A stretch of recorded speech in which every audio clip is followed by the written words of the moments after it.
طاہر بن یوسف اس زمانے میں پیدا ہوا تھا جب سلطان صلاح الدین ایوبی کی تلوار عالم اسلام کی طرف یورپ کی عیسائی طاقتوں کی جلغار روکے ہوئے تھی۔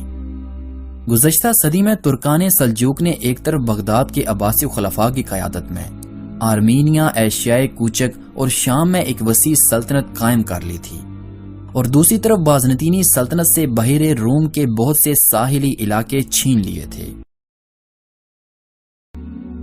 سلجوقی ترکوں کی بڑھتی ہوئی طاقت سے خوفزدہ ہو کر پوپ اربن ثانی نے یورپ کو اس کے خلاف لڑنے کی دعوت دی، لیکن اہل یورپ جانتے تھے کہ سلجوقیوں سے لڑنا عقاب کے گھونسلے میں ہاتھ ڈالنے سے کم خطرناک نہ تھا۔ لیکن اسی زمانے میں ایک فرانسیسی راہب اٹھا۔ اس نے اچانک یورپ کے عوام کو عالم اسلام کے خلاف مشتعل کر دیا۔ اس راہب کا نام پطرس تھا۔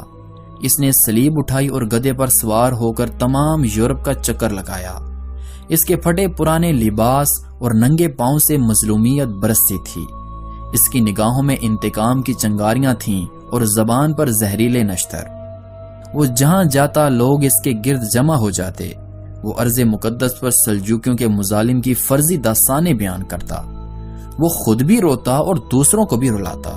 عوام اس کی ہر تقریر کے اختتام پر صلیب کی حرمت کے لیے قربان ہو جانے کی قسمیں کھاتے۔ عوام کا جوش و خروش دیکھ کر یورپ کی ہر چھوٹی اور بڑی سلطنت کے حکمران عالم اسلام کے خلاف ایک فیصلہ کن جنگ لڑنے کے لیے تیار تھے۔ ہلال کے خلاف صلیب کی تمام قہرمانی قوتیں یکجا ہو چکی تھیں، لیکن سلجوقی حکمران ملک شاہ کی وفات تک یہ سیلاب رکا رہا۔ ملک شاہ کی وفات کے بعد سلجوقی سلطنت ٹکڑے ہو گئی۔ 7 سال کے عرصے میں مغرب کی طرف عالم اسلام کا وہ دفاعی مورچہ جسے یورپ کی عیسائی سلطنتیں ناقابل تسخیر سمجھتی تھیں، خود بخود ٹوٹ گیا، اور 491 عیسوی میں عیسائیت کا سیلاب عالم اسلام پر امڑ آیا۔ بغداد میں سلطنت عباسیہ نے ترکان سلجوق کے زوال پر اطمینان کا سانس لیا، لیکن وہ عیسائیت کے خوفناک سیلاب کی روک تھام کے لیے کچھ نہ کر سکے۔ 1 سال کے اندر اندر عیسائیوں نے سلجوکیوں کی رہی سہی طاقت کچل ڈالی، اور یروشلم کے علاوہ شام کے بہت سے شہروں اور بندرگاہوں پر قابض ہو گئے، اور انہوں نے فلسطین اور شام کے چند علاقے ملا کر ایک عیسائی سلطنت قائم کر دی۔ یہ سلطنت عالم اسلام کے سینے پر ایک خنجر تھی۔ تقریباً 50 سال کے بعد عالم اسلام کا مدافعانہ جذبہ عماد الدین زنگی کی شخصیت میں نمودار ہوا، اور انہوں نے جان توڑ حملوں سے صلیب کے علمداروں کے دلوں میں غازیان اسلام کی پرانی ہیبت زندہ کر دی۔ بغداد کے عباسی خلیفہ کی طرف سے ابتدا میں اس کی حوصلہ افزائی ہوئی، اور اس کی شجاعت کی داستانیں سن کر مختلف اطراف سے عالم اسلام کے ہزاروں سرفروش اس کے جھنڈے تلے جمع ہونے لگے، لیکن سلطنت کے اندرونی خلفشار کے باعث وہ اپنا کام پورا نہ کر سکے، اور ارض مقدس پر عیسائیت کا ٹمٹماتا ہوا چراغ بجھتے بجھتے رہ گیا۔ لیکن 584 عیسوی میں سلطان صلاح الدین ایوبی رحمت اللہ کا اقتدار اس چراغ کے لیے ہوا کا آخری جھونکا ثابت ہوا۔ ارض مقدس پر پھر ایک بار غازیان اسلام کے اذانوں کی آوازیں بلند ہونے لگیں۔ یورپ کی عیسائی طاقتوں کو صلاح الدین ایوبی کی تلوار سلجوکیوں کی تلواروں سے کہیں زیادہ خطرناک نظر آنے لگی، اور فرانس، جرمنی اور انگلینڈ کے علاوہ یورپ کی تمام عیسائی سلطنتیں اپنے ٹڈی دل افواج کے ساتھ مشرق میں عیسائیت کے اقتدار کے گرتے ہوئے ستونوں کو سہارا دینے کے لیے جمع ہوئیں۔ خلافت عباسیہ نے اب کی بار بھی براہ راست اس جنگ میں شرکت نہ کی، لیکن سلطان صلاح الدین ایوبی رحمت اللہ کے بہادری کے کارناموں نے جلد ہی عالم اسلام کو اس کا گرویدہ بنا لیا۔ یورپ کی بے شمار افواج کی جلغار سے باخبر ہو کر عرب، عراق اور ترکستان سے کئی سرفروش یکے بعد دیگرے صلاح الدین ایوبی کے جھنڈے تلے جمع ہونے لگے۔ مدینے کے چند اور نوجوانوں کی طرح صلیب کے مقابلے میں ہلال کا پرچم بلند رکھنے کا جذبہ احمد بن حسن کو بھی مدینے سے فلسطین کھینچ لایا۔ ہلال و صلیب کے معمولی مارکوں میں احمد بن حسن ایک گمنام سپاہی کی حیثیت سے شریک ہوتا رہا۔ اس کے رسالے کے افسر اس کی شجاعت کے معترف تھے۔ اس کے دستے کا سالار ایک ترک تھا۔ ایک شاندار فتح کے بعد رات کے وقت سلطان صلاح الدین ایوبی کی افواج ایک وسیع میدان میں ڈیرا ڈالے پڑی تھی۔ ایک طرف زیتون کے چند درختوں کے قریب احمد بن حسن کے دستے کا ترک سالار، چند سپاہیوں اور افسروں کی مجلس میں گزشتہ لڑائی کے واقعات پر تبصرہ کر رہا تھا۔ احمد بن حسن کہاں ہے؟ اس نے اچانک ایک سپاہی سے سوال کیا۔ سپاہی نے جواب دیا، وہ درخت کے نیچے مشعل کے سامنے بیٹھ کر کوئی کتاب پڑھ رہا ہے۔ ترک افسر نے کہا، اگر اسے کتابیں پڑھنے کا اس قدر شوق نہ ہو تو وہ ایک اچھا سپاہی بن سکتا ہے۔ پرسوں وہ سچ مچ ایک سپاہی کی طرح لڑ رہا تھا۔ اس نے 5 نصرانیوں کو موت کے گھاٹ اتارا اور مجھے یقین نہیں آتا کہ وہ احمد ہے، لیکن یہ کتابیں اسے ناکارہ بنا دیں گی۔ ایک نوجوان جو اب تک خاموشی سے ایک طرف بیٹھا ہوا تھا آخر بول اٹھا، ہو سکتا ہے کہ وہ مخص ایک سپاہی بننے کے بجائے کسی فوج کی رہنمائی کے لیے پیدا ہوا ہو۔ ایک عام سپاہی شاید تلوار سے زیادہ کسی چیز کی ضرورت محسوس نہ کرے، لیکن ایک سالار کتابوں کی ضرورت سے انکار نہیں کر سکتا۔ ترک افسر نے نوجوان کے الفاظ کی تلخی کو ایک بلند کہکہے میں چھپانے کی کوشش کرتے ہوئے کہا، تو اہل بغداد سب کے سب سالار ہیں، کیونکہ وہ تو سبھی کتابیں پڑھتے ہیں۔ نوجوان نے جواب دیا، یہ عالم اسلام کی بدقسمتی ہے کہ اہل بغداد کتاب کے ساتھ تلوار کی ضرورت محسوس نہیں کرتے، ورنہ عالم اسلام کا ہر سپاہی ان کی قیادت میں لڑنا اپنے لیے باعث فخر سمجھتا۔ مشعل کی روشنی سے دور ہونے کے باعث ترک سالار اپنے مخاطب کو پہچان نہ سکا۔ اس نے ذرا ترش لہجے میں کہا، یہ احمد بن حسن کا دوسرا ساتھی کہاں سے آ گیا؟ نوجوان کونے سے اٹھ کر سالار کے قریب آ کر کھڑا ہو گیا۔ سالار نے کہا، ارے یوسف، آج تو تمہاری زبان کیسے کھل گئی؟ بیٹھ جاؤ، لیکن اس بات کا خیال رکھو کہ یہاں کی رائے عامہ اہل بغداد کی ستائش کو پسند نہیں کرتی۔ یوسف نے سنجیدگی سے جواب دیا، اصل موضوع یہ تھا کہ سپاہی کو علم سیکھنا چاہیے یا نہیں۔ میں یہ کہنا چاہتا ہوں کہ تلوار ایک ایسا سرکش گھوڑا ہے جس کے لیے علم کی باغ کی ضرورت ہے۔ بغداد والے فقط باغ کو سنوار رہے ہیں، ان کے پاس گھوڑا نہیں۔ سالار نے پوچھا، اور ہمارے متعلق تمہارا کیا کہنا ہے؟ یوسف نے جواب دیا، ہمارے سے مراد آپ کی اپنی ذات ہے یا سلطان صلاح الدین ایوبی کی فوج؟ ترک افسر نے اس سوال سے پریشان ہو کر گفتگو کا رخ بدلنے کے لیے کہا، باتوں میں یہ نوجوان احمد بن حسن کا بھی استاد معلوم ہوتا ہے، اسے بھی بلاؤ۔ ایک سپاہی اٹھ کر احمد بن حسن کو اپنے ساتھ لے آیا۔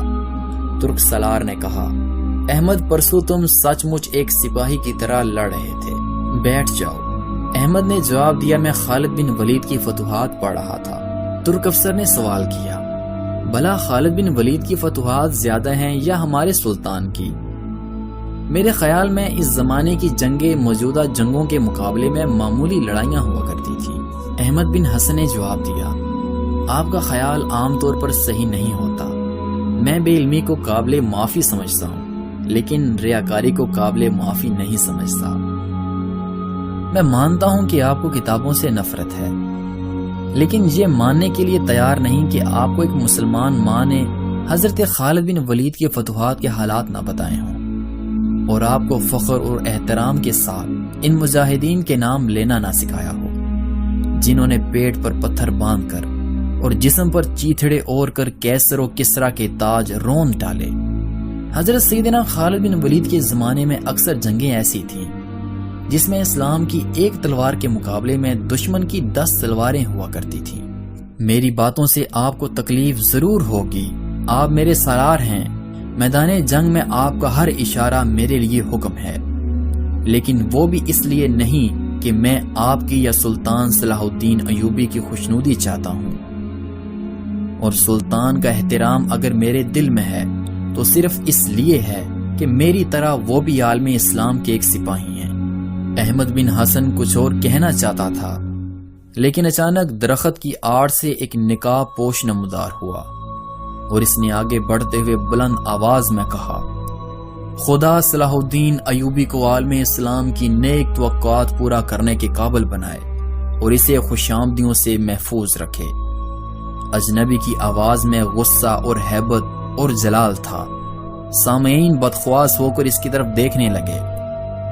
اس نے مشعل کی روشنی کے قریب پہنچ کر چہرے سے نقاب اٹھایا۔ ترک افسر خوفزدہ ہو کر بولا، سلطان! سب کے سب اٹھ کھڑے ہوئے۔ سلطان صلاح الدین ایوبی رحمت اللہ نے ترک افسر سے مخاطب ہو کر کہا، مجھے تمہاری باتیں سن کر بہت دکھ ہوا۔ لیکن تم جاہل ہو۔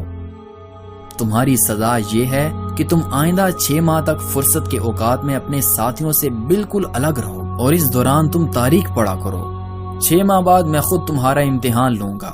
اگر تم نے میری تسلی کر دی تو تمہیں ترقی دی جائے گی، ورنہ تنہائی میں بیٹھنے کی سزا اور بڑھا دی جائے گی، اور تم دونوں ادھر آؤ۔ سلطان نے احمد بن حسن اور یوسف کی طرف اشارہ کیا۔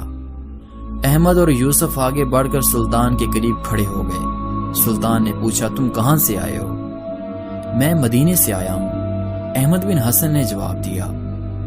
سلطان نے یوسف کی طرف دیکھا، وہ بولا کہ میں بغداد سے آیا ہوں۔ تم میری فوج میں کب شریک ہوئے؟ احمد نے جواب دیا، مجھے تقریباً 6 ماہ گزر چکے ہیں، اور یوسف کو کوئی 5 دن۔ مجھے تمہاری مجاہدانہ صلاحیتوں کا صحیح علم نہیں، اس لیے تمہیں 12 دستوں کا سالار مقرر کرتا ہوں، اور یوسف تمہاری آواز میں ایک سپاہی کی سی خود اعتمادی ہے۔ ممکن ہے تم آگے چل کر اپنے آپ کو بڑی سے بڑی ذمہ داری سنبھالنے کے قابل ثابت کر سکو، اور اس لیے میں تمہیں 5 دستوں کا سالار مقرر کرتا ہوں۔ کاش میں مصر کا سلطان ہونے کے بجائے اسلام کا ایک معمولی سا سپاہی ہوتا۔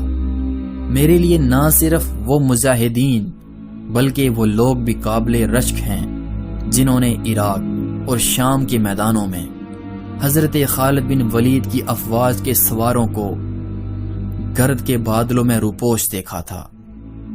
چند دنوں کے بعد صلاح الدین ایوبی کی فوج میں کوئی شخص ایسا نہ تھا جو احمد بن حسن اور یوسف بن زہیر سے واقف نہ ہو۔ 1 سال کے بعد یوسف سلطان کے جانبازوں کے دستے کا سالار اور احمد بن حسن مجلس شورا کا رکن بن چکا تھا۔ یوسف اور احمد بن حسن نے عہد کر رکھا تھا کہ جب تک یروشلم پر دوبارہ نشان صلیب کی جگہ ہلالی پرچم نصب نہ ہوگا وہ گھر پر نہیں جائیں گے۔ جن ایام میں سلطان صلاح الدین ایوبی رحمت اللہ یروشلم پر آخری حملے کی تیاریاں کر رہے تھے، بغداد میں سلطان کی فوج کے چند رضاکار جو کہ چھٹی پر گئے ہوئے تھے واپس آئے، اور ان میں سے ایک سپاہی نے یوسف کے خیمے میں داخل ہو کر اس کی بیوی کا خط پیش کیا۔ یوسف نے اسے بیٹھنے کا اشارہ کرتے ہوئے خط کھول کر پڑھا اور تھوڑی دیر سر جھکا کر سوچنے کے بعد سپاہی کی طرف دیکھنے لگا۔ سپاہی نے کہا کہ میں نے اپنی بیوی کو آپ کے گھر بھیجا تھا، وہ آپ کی بیوی کی حالت نازک بیان کرتی تھی، آپ کا بچہ بھی میں نے دیکھا تھا، وہ تندرست ہے، میں اپنی بیوی سے کہہ آیا ہوں کہ وہ آپ کی بیوی کی خدمت کرے۔ 8 دنوں کے بعد مسلمانوں کی فوج چاروں طرف سے یروشلم پر جلغار کر رہی تھی۔ سلطان صلاح الدین ایوبی رحمت اللہ ایک سفید گھوڑے پر سوار